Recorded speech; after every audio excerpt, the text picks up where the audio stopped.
우리 한 절씩 교독하십시다. 3장 14절부터 교독합니다. 라오디게아 교회의 사제에게 편지하라.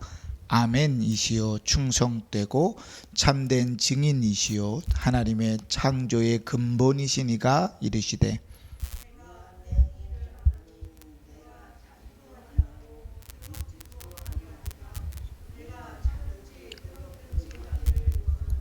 내가 이같이 미지근하여 뜨겁지도 아니하고 차지도 아니하니 내 입에서 너를 토하여 버리리라.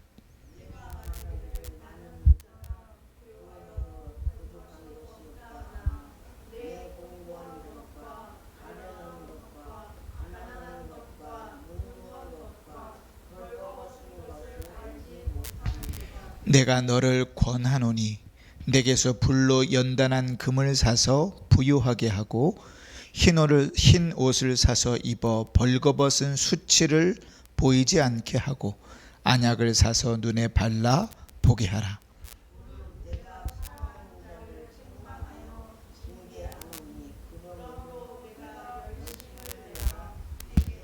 볼지어다 내가 문 밖에 서서 두드리노니 누구든지 내 음성을 듣고 문을 열면 내가 그에게로 들어가 그와 더불어 먹고 그는 나와 더불어 먹으리라.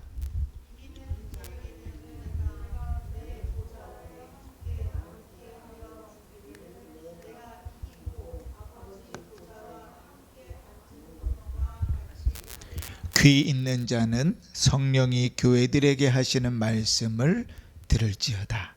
아멘.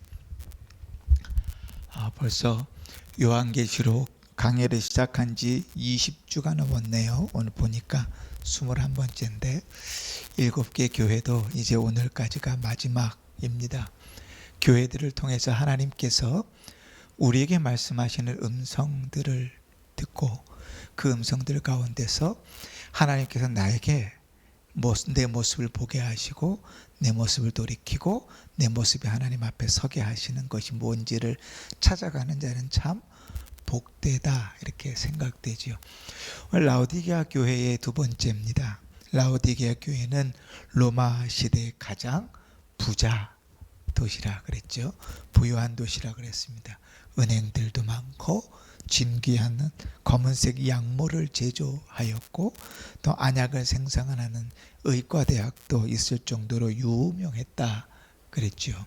위치적으로도 로마와 동방을 잇는 두 개의 주요 무역로가 만나는 곳이기도 하고 지도를 보면 버가모에서 에베소로 가는 삼거리 대로 위에 딱 자리를 잡고 있어서 상업과 또 경제의 중심지로 급속도로 발전한, 그러니까 당시 돈을 막 쓸어 담았던 도시가 이 라오디게아였어요. 4대가 부자 동네다 그렇게 얘기하지만 4대하고는 비교도 되지 않을 정도라 그랬죠. 어느 정도인가, 당시 큰 지진이 나서 그 지진들 때문에 집들이 다 무너지고 어려움들을 겪었죠. 우리가 지난 중보기도회 때 기도 제목들을 나눴잖아요. 모로코의 지진, 또 네팔의 지진, 또 아프가니스탄의 지진. 그 지진으로 죽은 사람들만 수만 명이 되고 훨씬 더 많은 사람들이 난민으로 몰렸는데 그게 불과 9월, 10월, 11월에 있었던 일들이니까 지금도 그렇게 지진이 벌어지면 난리가 나는데 당시에는 어떻겠어요? 큰 지진에서 다 무너져 가지고요. 각 도시들마다 로마 정부로부터 원조를 받아서 도시를 재건하는 일들을 했는데 이 라오디게아 교회는 얼마나 부자였든지 로마 정부로부터 재건 비용을 거절하고 자기 힘으로 재건을 할 정도로 부자였다. 쉽게 우리식으로 표현하면 집에 불이 났는데 수리할 돈이 없어가지고 은행에서 대출 받아야 되는데 워낙 통장에 돈이 많으니까 내 돈 갖고 그냥 수리하고 말았다. 이거 똑같은 거죠, 그지? 그렇게 어마어마한 부자였다. 에바브라라는 사람을 통해서 이제 라오디게아 교회가 세워진 것으로 생각하는데 이 에바브라는 라오디게아뿐만 아니라 히에라볼리와 또 골로새 교회도 세우고 또 그들을 섬기는 수고도 아끼지 않았다 그랬습니다. 그래서 바울이 골로새 교회 편지를 쓰면서 이 골로새 성도들에게 이 편지를 라오디게아에도 보내서 같이 읽게 하라 할 정도로 그렇게 함께 또 형제된 교회들이 있었던 형편이었습니다. 그런데 그렇게 부자였고 부족함이 없었고 하나님을 예배하고 또 하나님을 예배하는 것만큼 전도의 일들도 또 복음의 일들도 열심히 했겠지요.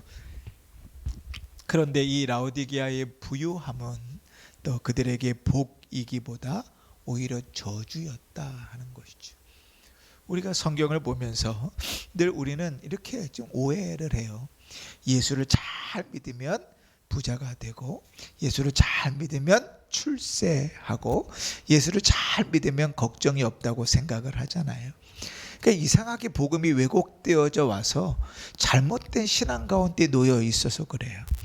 그러니까 그런 식으로 따지면 초대교회 성도들은 다 순교했거든요. 그럼 신앙이 지지리도 없는 것들이죠. 얼마나 신앙생활을 못했으면 불에 타 죽었겠어요. 그죠? 얼마나 신앙생활을 제대로 안 했으면 사자밥이 돼서 죽었겠어요. 아니죠. 그런 게 아니라고. 그런 형식이 아니라고요. 그런데 우리는 이렇게는 생각할 수 있어요.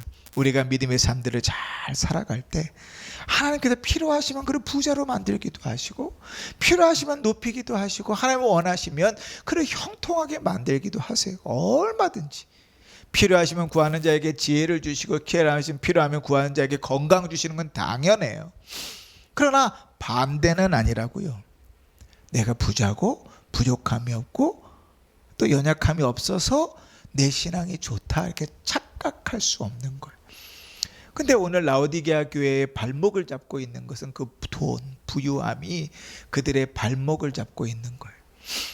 그래서 17절에 보면 그들이 어떻게 생각하고 있습니까? 내가 말하기를 나는 부자라 부여하여 부족한 것이 없다. 그래서 저는 그런 생각을 해요. 차라리 좀 쫄딱 망했으면 좋겠다. 우리 성도님들이 막 다리 한 두 군데씩 부러지고 막 큰 질병에 걸렸으면 좋겠다 이런 생각을 할 때가 있어요. 그러면 신앙을 자꾸 매달리겠지. 하나님 앞에 지금처럼 기도하지 않고 지금처럼 깨어 예배하지 않고 지금처럼 신앙생활은 안 하겠지 이런 생각을 할 때가 있죠. 그러니까 뭐 몇십 년 전만 돌아봐도 그 힘든 상황에도 막 기어코 믿음 생활을 하려고 했었는데 이제 살만해지고 자식들도 다 크고 돈도 벌고 자식들도 낳고 걱정도 없고 문제도 없으니까 그렇게 기도해야 된다는 생각을 안 해요. 믿음으로 살아가야 된다는 생각을 안 해요. 옛날에는 뚝뚝 집안에 새는 비를 보면서도 기도했는데 지금은 비가 아무리 와도 집이 새지 않는데도 기도하지 않아. 발목을 잡고 있는 거죠. 차라리 망하시라고. 그게 복일 수 있어요. 라오디게아 교회는 참 부유하고 부족한 것이 없었는데 그것이 그들의 신앙의 발목을 잡고 있어요. 주님이 보시기에는 곤고하고 가련하고 가난하고 눈멀었고 벌거벗었는데 내가 보기에는 부족함이 없고 부자고 괜찮다고 착각하는 거예요. 그래서 여러분 신앙생활에 가장 경계해야 될 게 뭔지 아세요?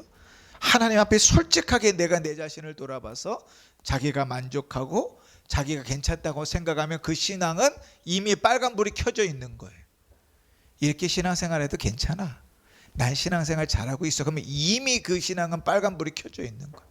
왜냐하면 신앙이 좋으면 절대로 그렇게 생각할 일이 없으니까. 여러분 세상 사람들도 그러잖아요. 벼는 익으면 고개를 숙인다 그러잖아요. 그 신앙의 원리는요. 신앙이 좋으면 좋을수록 하나님 앞에 겸손해지는 거예요. 왜 겸손할 수밖에 없어요? 신앙이 좋다는 것은 하나님 앞에 온전히 서 있다는 것이고 하나님 앞에 온전히 서 있다는 것은 결국 내가 얼마나 죄인인가를 적나라하게 보는 것이고 내가 얼마나 죄인인가를 적나라하게 본다면 은혜가 아니면 살 수 없다는 것을 고백하는 것이니까 그 신앙은 절대로 교만하거나 만족할 수 없어요. 그런데 요즘 이 시대의 신앙인들은 만족해요. 이 정도 했으면 됐지 뭐. 이 정도 교회 나왔으면 됐지. 주일 낮 예배 드렸으면 됐지 뭐. 헌금 이 정도 드렸으면 됐지 뭐. 그게 만족이 되어져 버렸어요. 그러면 주님은 이렇게 이야기하시는 거예요. 너는 부족한 것이 없다고 하나 너는 곤고하고 가련하고 가난하고 눈 멀었고 벌거벗었다라고 말하는 거죠. 하나님께서 우리를 이끌어 가시는 것은 은혜이고, 그 은혜가 아니면 살 수 없는 자는 늘 하나님 앞에 겸손할 터인데 겸손하지 못하는 거죠. 주님께서 이런 라오디게아 교인들을 향하여 그 신앙이 미지근하다고 얘기합니다. 미지근하다. 뜨거운 신앙을 주님은 원하시는데, 하나님을 사랑해도 뜨겁게 사랑하기를 원하시는데 그 신앙이 미지근하다는 거예요. 그들의 영적인 상태를 아주 정확하게 표현하다는 거예요. 그들은 자기들의 부유함이 믿음이 좋다는 근거로 삼는데, 아니 주님이 보시기에는 영적으로 그 신앙이 그렇지 못하다고 말하는 거예요. 그 영적으로 미지근한 사람들은 어떠한 태도들이 드러나는가? 신앙에 있어서 대단히 미온적이에요. 무기력해요. 망설여요. 나약해요. 언제나 타협하려고 해요. 무관심해요. 영적으로 게을러요. 그런데 이렇게 영적으로 이런 사람들의 특징이 뭔지 아세요? 참 착해요. 가만히 생각해 보세요. 모나지 않았잖아요. 둥글둥글하잖아요. 주장하지 않잖아요. 맞는 것도 없고 틀리는 것도 없고 나 그냥 그렇게 살아가잖아요. 그러니까 세상적으로 대단히 착해요. 악하고 나쁘지 않아요. 그런데 그 신앙이 미지근하다고요. 열심이 없어요. 열심을 낼 생각도 없어요. 언제나 핑계가 있고 타협이 있어요. 그러한 신앙의 삶들, 우리가 잊지 말아야 될 것은, 믿음을 신실하게 지키는 이들에게는 하나님께서 그 삶을 책임지시는 은혜도 있지만, 우리의 여건과 환경이 우리의 신앙의 어떠함을 드러내는 기준은 못 된다는 거예요. 그럼 여러분 생각해 봅시다. 하나님의 관심이 어디 있는가? 이제 막 머리가 헷갈리기 시작하잖아요. 우리는 그냥 이 땅에서 잘 먹고 잘 살고 잘 되는 것이 신앙의 기준이고 신앙이 필요라고 생각했는데 그거 아니라고 얘기하니까, 그럼 하나님의 관심은 어디 있는가? 하나님의 관심은 우리의 이 땅에서의 부요함에 있는 게 아니라 영적인 부요함에 있어요. 우리의 신앙이 부요해지는 것에 하나님의 관심이 있어요. 하나님이 우리를 참 기뻐하시는 것은 뭐냐면, 그가 믿음에 잘 살려고 하면 기뻐해요. 하나님 우리를 뭘 보고 즐거워하시냐면, 그가 되든 안 되든 믿음으로 살아가려고 애쓰면 그것이 기뻐해요. 하나님 그런 모습을 기뻐하시고, 그 18절에 주님의 관심이 이렇게 표현됩니다. 내가 너희를 권하노니. 권한다는 말 뭐예요? 내가 너희에게 기대하는 바가 있다는 거죠. 내가 너희에게 요구하는 바가 있다는 거죠. 그럼 뭐예요? 내게서 불로 연단한 금을 사서 부유하게 하고, 흰옷을 사서 입어 벌거벗은 수치를 보이지 않게 하고, 안약을 사서 눈에 발라 보게 하라. 주님이 원하시는 건 뭐죠? 이 땅에서의 부유함을 추구하고 이 땅에서의 부자로 사는 것, 부유함을 만족하고 사는 것이 아니라, 불로 연단한 금 다 태워도 남는 너의 그 신앙, 진짜 금인 신앙에 있어서 부자가 되기를 원하는 거예요.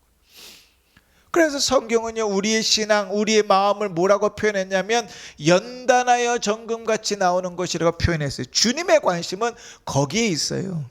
김교훈이 네 통장 속에 얼마가 들어있는가에 주님의 관심이 있는 게 아니라, 너의 신앙이 어느 정도의 수준인가에 주님의 관심이 있다. 그러니 주님, 우리는 그러잖아요. 내 통장 잔고에 돈이 계속 없으면 속이 상하죠. 그 일할 것도 많고 줄 때 터줄 때도 많은데, 도와줘야 될 자식들도 많은데 통장에 잔고가 없으면 속이 상하죠. 주님은 어디에 속상한지 아세요? 믿음이 자라지 않고 늘 자라려고도 하지 않고 늘 그 모양 그 꼴로 살아가고 있으면 주님은 속이 상해요. 속이 상해요. 성령이 근심하신다 그래요. 속이 상한다고. 예배가 무너져 버리고 기도가 멈춰져 버리고, 믿음의 삶들이, 순종의 삶들이, 말씀의 묵상이 삶 속에서 하나님을 경험하고 하나님을 만나는 이들이 사라져갈 때 주님은 속이 상한다고요. 그 모습을 보면서 막 안타까워서 미칠라 그래요. 어찌해야 될 바를 몰라. 주님의 마음은 거예요. 불로 연단해서라도 진짜 금을 사서 너희가 부자가 되기를 원한다. 라오디게아에게는 희귀한 흑색 양모가 있다 그랬잖아요. 양털로 뭐를 하면 옷을 만들거든요. 그런데 그런 겉옷을 거치는 화려한 옷이 아니라 흰옷, 예수 그리스도로 말미암아 구원받은 흰옷을 사서 입으라. 거룩하고 정결한 것을 너의 몸으로 치장하라. 죄를 쌓아가지 말고, 죄로 너의 신앙을 무너뜨리지 말고 예수 그리스도로 말미암아 그 주님으로 말미암아 기뻐하는 것으로 너희를 치장하라. 주님께서 우리에게 기대하시는 바는 그런 것이죠. 너희의 수치를 보이지 말고 그리스도로 말미암아 너희의 몸을 가리라고 얘기하시죠. 예수 그리스도의 보혈로 너희의 죄를 가리라고 주님 말씀하시죠. 그 라오디게아에는 유명한 안약이 있다 그랬잖아요. 의과대학이 있었다 그랬잖아요. 그러니까 주님이 이렇게 얘기하세요. 너희가 그 안약이 아니라 예수 그리스도로부터 참된 안약을 사서 영적인 소경에서 벗어나라는 거예요. 눈만 시퍼렇게 뜨고 다니면 물에 영적으로 안 보이는데, 우리가 오늘 그 민수기 22장을 읽었잖아요. 그 유명한 발람과 발락의 사건을 읽었잖아요. 성경에 아주 드물게 나오는 짐승의 입을 열어서 하나님께서 말씀하시는 장면이잖아요. 선지자인데 일개 나귀도 보는 하나님의 사자를 못 본다고요. 영적으로 가려져 있어서 자기 생각으로 꽉 차 있어가지고 하나님의 뜻을 보지 못한다고요. 그러니까 주님은 그래요. 내게서 안약을 사서 영적으로 눈을 떠라. 영적으로 소경되지 말아라. 그러면서 주님께서 그 속 터지는 마음속에 그냥 두지 않으시죠. 이렇게 얘기하시죠. 19절에 보시면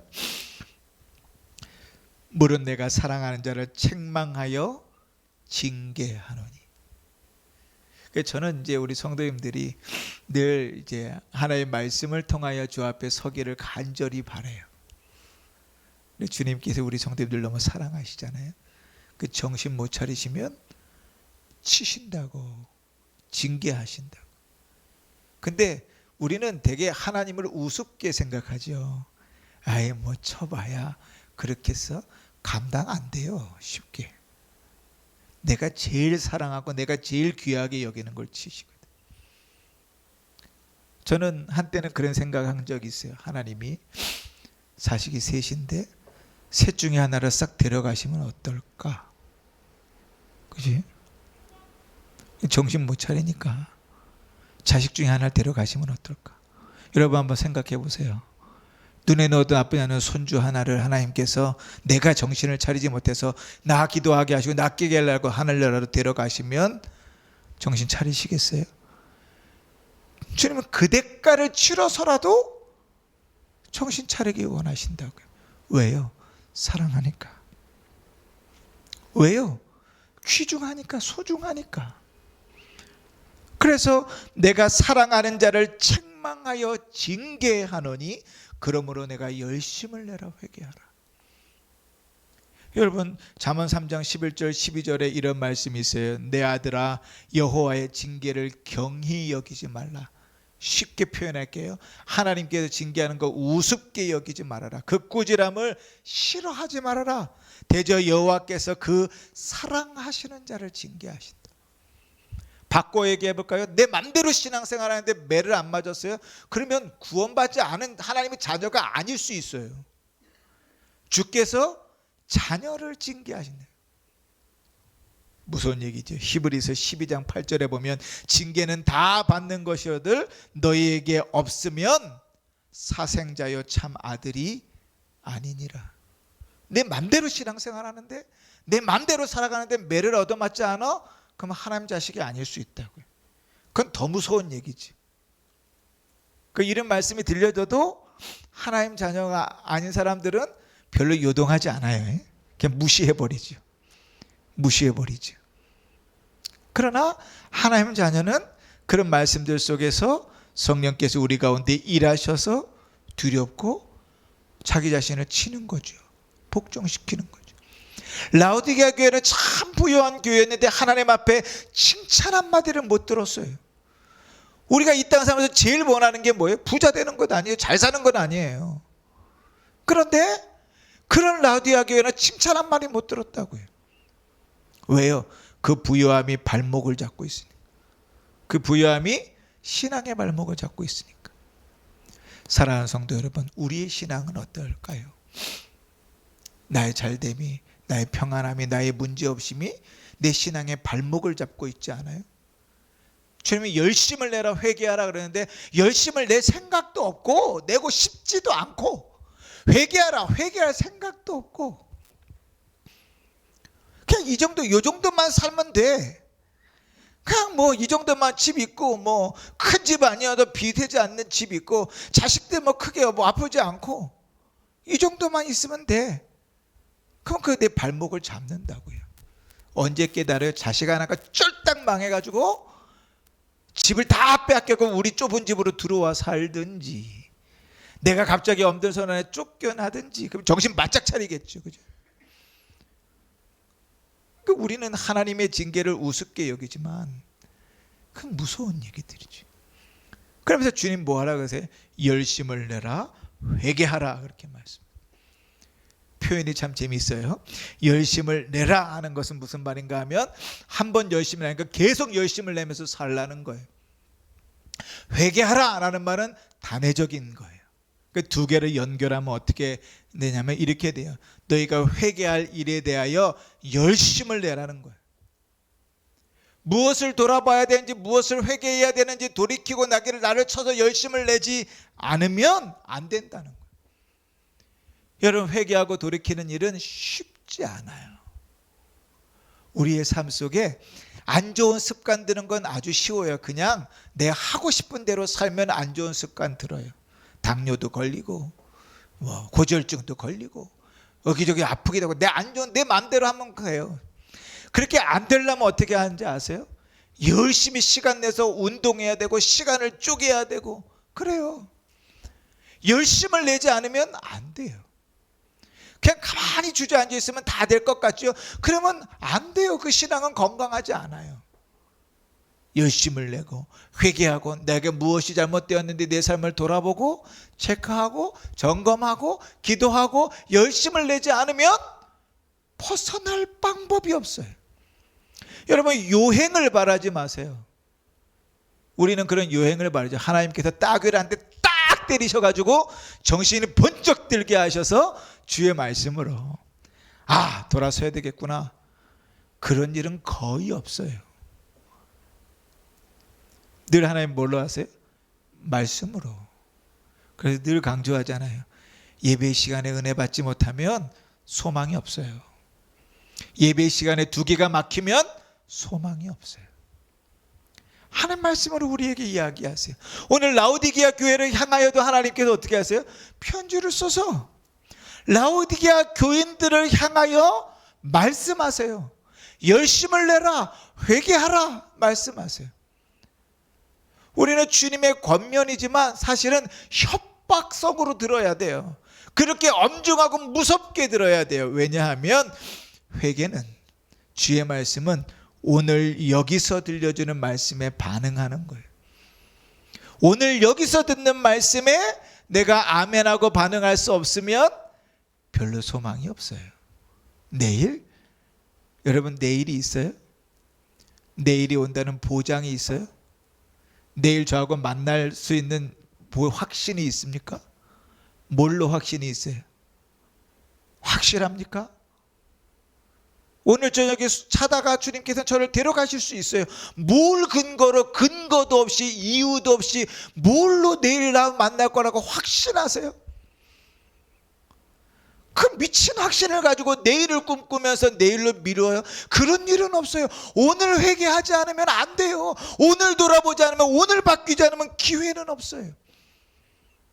그 주님이 이렇게 이야기하세요. 20절에 볼지어다 내가 문 밖에 서서 두드리노니 누구든지 내 음성을 듣고 문을 열면 내가 그에게로 들어가 그로 더불어 먹고 그는 나여 더불어 먹으리라.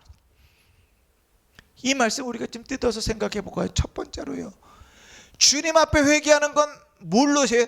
주의 음성을 듣고 하는 거예요. 주의 말씀이 회개할 근거고 주의 말씀이 우리가 돌아가야 될 일이에요. 그러니까 하나님의 말씀을 모르면 회개할 이유도 모르고 뭘 회개해야 될지도 몰라요. 무식하면, 신앙에 대해서 무식하면 회개는 못해요. 말씀이 어려운가요? 어렵지 않아요. 우리 주님께서요, 주의 말씀을 하실 때 우리가 깨달을 수 있게 하세요. 내가 초등학교도 못 나와서요, 저는 말씀을 이해하는 게 어려워요. 성령께서 깨닫게 하세요. 주의 음성을 듣고 반응하는 거예요. 그런데 주의 음성을 들으려 하지 않고 주의 음성을 들을 생각이 없으면 회개는 가능성이 없어요. 볼지어다 내가 문 밖에 서서 두드리느니 누구든지 내 음성을 듣고 문을 열면, 주의 음성을 들어야지. 주의 음성을 들으려고 해야죠. 주의 음성을 들으려고 애써야죠. 주님은 전도에 미련한 것으로 구원하시고 주님께서 말씀을 통하여 우리를 변화시키시고 우리를 바꾸어 가시는데 하나님의 말씀에 귀가 막혀 있으면 안 되는 거예요. 7개 교회를 향하여 주님께서 편지를 보내시면서 편지의 맨 마지막마다 하시는 말씀이 있어요. 귀 있는 자는 성령의 교회들에게 하시는 음성을 들을지어다. 귀 없는 사람 어디 있어요? 아니 예수님께서는 하나님이셔서 그런가 사람을 장애인으로 하나, 다 귀 없는 사람 농아로 생각, 아니요. 주의 말씀이 들려져야, 성령의 교회들에게 하시는 그 말씀이 들려져야 변화가 있어요. 오늘 여기서 주의 말씀을 듣고 오늘 여기서 내가 회개할 수 없다면 우리에겐 소망이 없어요. 내일 소망이 없어요. 여러분 잘 생각해 보세요. 우리가 그런 자세로 살아서 지금 여기까지 왔어요. 사실은 그런 모습으로 살아서 지금 이 모양이 됐어요. 우리의 삶은요, 오늘 여기서 주님께서 말씀하시는 것으로 살아가는 거예요. 오늘은 여호와께서 우리에게 주시는 기회고, 오늘 아니면 기회가 없을 수 있어요. 두 번째로 주님께서 볼지어다 내가 문 밖에 서서 두드린다고 말씀하세요. 주님은 말씀으로 우리의 마음의 문을 두드려요. 그런데 이 마음의 문을 두드린다는 것은 한번 똑똑똑 하고 기다리는 게 아니에요. 굳이 표현하면 이거예요. 이거 무슨 말이에요? 똑똑똑 그리고 기다리는 게 아니라 계속 두드리고 있다는 거예요. 주님께서 우리에게 계속 주의 말씀으로 두드리고 있어요. 그런데도 듣지 않고 그런데도 깨닫지 않은 거예요. 이스라엘 백성들을 향하여 예레미야 선지자를 통하여 하나님께서 이렇게 말씀하세요. 내가 선지자를 아침부터 저녁까지 매일 보내었으나 너희가 듣지 않았다. 주님 계속 말씀하세요. 내 안에 내가 그토록 사랑하는 그 죄악된 모습, 그거 깨부시려고 주님께서 매일 이야기하세요. 매번 이야기하세요. 그런데 들으려 하지 않는 거예요. 듣지 않는 거예요. 이스라엘 백성에게 아침부터 저녁까지 내 종을 매일 보냈는데도 네가 회개하지 않았다. 주님 똑같은 말씀을 하시니까 내가 문 밖에 서서 두드리고 있다. 멈춰본 적이 없다.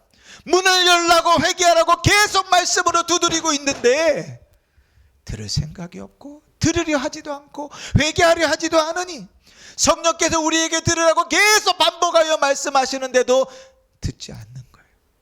왜 그게 안 들려요? 내 생각으로 꽉 차 있으니까 그래요.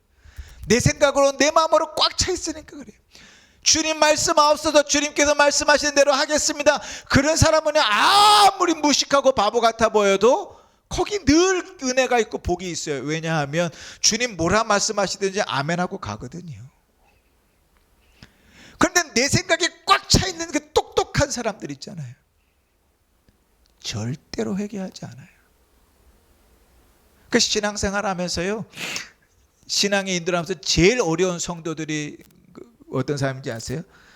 나는 잘하고 있다고 생각하는 사람.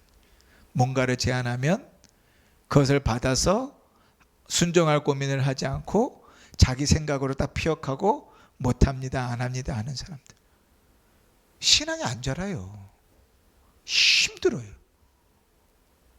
내 생각으로 꽉 차 있으면 은혜를 받을, 복을 받을 기회를 다 차버리는데, 하나님 말씀이 들려지는데 들으려고 하지 않고 주님 나에게 하시는 말씀으로 오매불망 들어야 되는데 그 말씀을 들을 생각이 없어요. 주님은 계속 문을 두드리고 계시는데 그냥 그것이 녹색 소음처럼 그냥 잠자기 편안한 생활하기 편안한 그냥 소음 정도라만 들려오는 거죠. 그러면 문을 열 수가 없어요. 성령을 통해서 주님께서 나에게 뭘 말씀하시는가를 들어야, 그래야 반응이 주어지는 거예요. 세 번째로는 그렇게 주의 말씀을 듣고 주님께서 계속 두드리는 그 음성 가운데서 내가 아멘하고 문을 열면 거기에 비로소 복이 있어요. 주님이 이렇게 말씀하시죠. 주와 더불어 산다. 내가 그에게로 들어와 그로 더불어 먹고 그는 나로 더불어 먹으리라.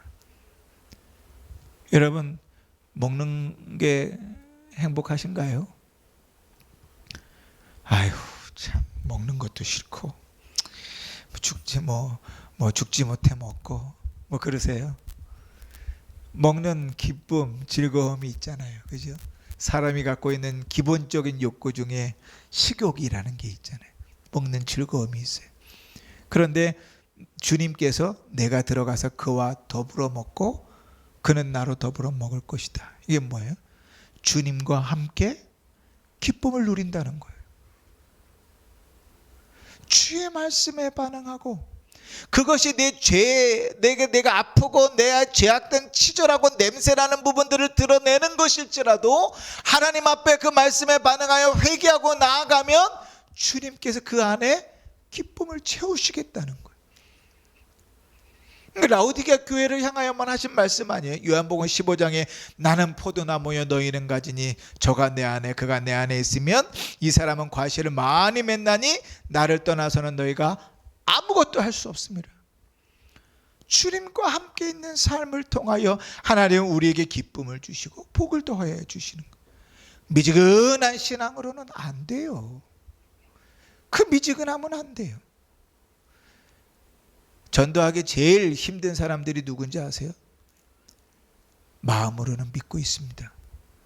이런 사람들은요, 안 나올 가능성이 거의 많아요. 마음속으로 믿고 있다는 얘기는 실제로는 신앙이 있는 게 아니거든요. 자기가 신앙이 있다고 착각하고 있는 거예요. 사람의 마음속에는 하나님이 하나님의 형상으로 만들었기 때문에 종교심이라는 게 있어요. 그래서 달 보고도 기도하고 나무 보고도 기도하고 그런 이유는 우리 안에 종교심이 있기 때문이에요.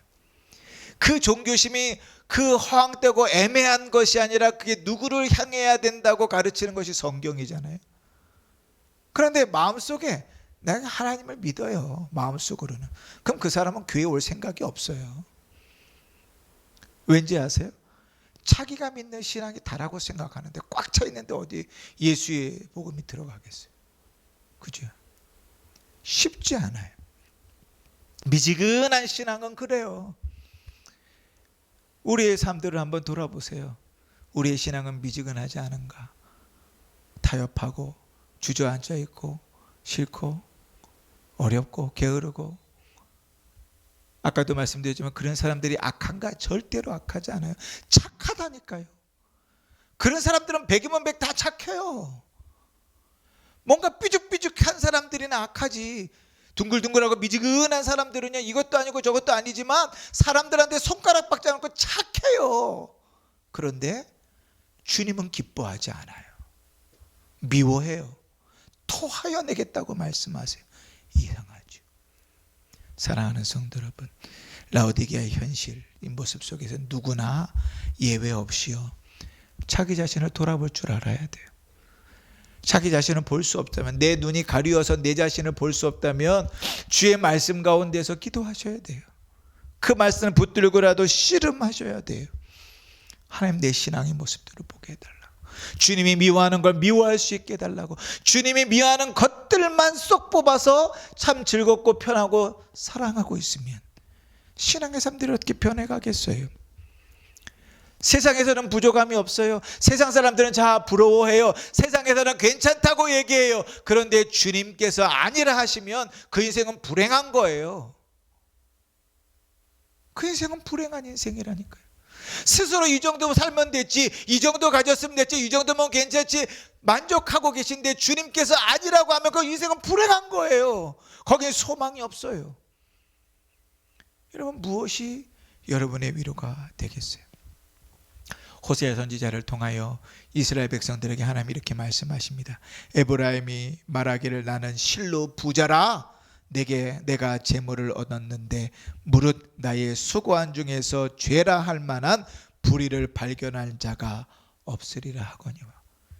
이게 당시 이스라엘 백성들의 모습이었어요. 나는 부자라, 나는 부족함이 없다고 이야기하는 걸. 라오디게아 교회를 향하여 이야기하신 똑같은 말씀이 그 구약시대 이스라엘 백성들을 향하여도 똑같이 하셨어요. 근데 이렇게 얘기하세요. 에브라임이 경록해함이 극심하였으니 그 주께서 그 피로 그 위에 머물러 있게 하시며 저의 수치를 돌리시리라. 자기 자신만 못 보는 거예요. 라오디게아 교회만 특별히 그런 게 아니라 이미 주님은 이스라엘 백성들 하나님의 교회를 향하여 계속 그렇게 말씀해 오셨대. 그리고 당신을 향하여, 나를 향하여 오늘 지금 이 순간에 똑같이 말하고 계세요. 괜찮다고 생각해요? 이 정도면 됐다고 생각해요? 걱정 없다고 생각해요? 그러면 회개하셔야 돼요. 가난하고 부족하고 눈이 멀어서 하나님께서 어떠한 모습을 원하시는지 주님은 책망하고 토하여내겠다고 말하는데도 그 말씀을 못 듣는 수가 있다고요. 오늘 주님께서 우리에게 뭐라 말씀하시는지 기억할 수 있기를 바랍니다. 아울러서 여러분, 회개의 기회는 지금 오늘밖에 없어요. 언제밖에 없다고요? 지금 오늘밖에 없어요. 여러분, 괜찮다고 생각하지 마세요. 내일 할 수 있다고 생각하지 마세요. 우리가 지금 오늘 회개하지 않는 이유는 뭔지 아세요? 그 죄를 사랑하기 때문에. 죄가 좋은 거예요. 그렇게 사는 거 괜찮다고 착각하는 거예요. 그것 때문에 그리스도가 십자가에 못 박아 죽었는데 괜찮다고 나는 생각하는 거예요. 그 모습 때문에 그리스도께서 십자가에서 피를 흘렸는데 나는 괜찮다고 생각하는 거예요. 그런데 회개해야 돼요. 오늘이 아니면, 지금이 아니면 우리의 그 기회가 없어요. 아까 호세아 선지자를 통하여 하나님께서 그렇게 신랄하게 말씀하셨잖아요. 똑같이 주님께서 이렇게 말씀하십니다. 너희가 자기를 위하여 의를 심고 긍휼을 거두라. 지금이 곧 여호와를 찾을 때니 너희 묵은 땅을 기경하라. 딱딱해져서 말씀이 들어가지도 않고 말씀에 관심도 없고 네 마음대로 네 원하는 대로 살아가는 그 삶 속에 기경해라. 지금이 회개할 때라고 주님 말씀하시는 거예요. 오늘 이 시간에 우리 잠깐 기도할 때예요. 여러분, 제가 기도를 끊기가 무색할 정도로 성령에 이끌려 회개하는 역사가 있기를 바랍니다.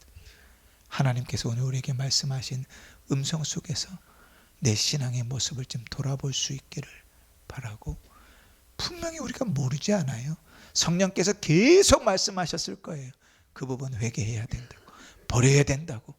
그 말씀 붙들고 이 저녁에 지금 기도하시면서 하나님께서 우리 가운데 회복해 하시고 우리 가운데 역사하게 하시고, 또 주님께서 우리에게 약속하신 대로 말이죠, 이기는 자에게는 내가 내 보좌에 함께 앉게 하여 주기를, 내가 이기고 아버지의 보좌에 함께 앉은 것 같이 하리라.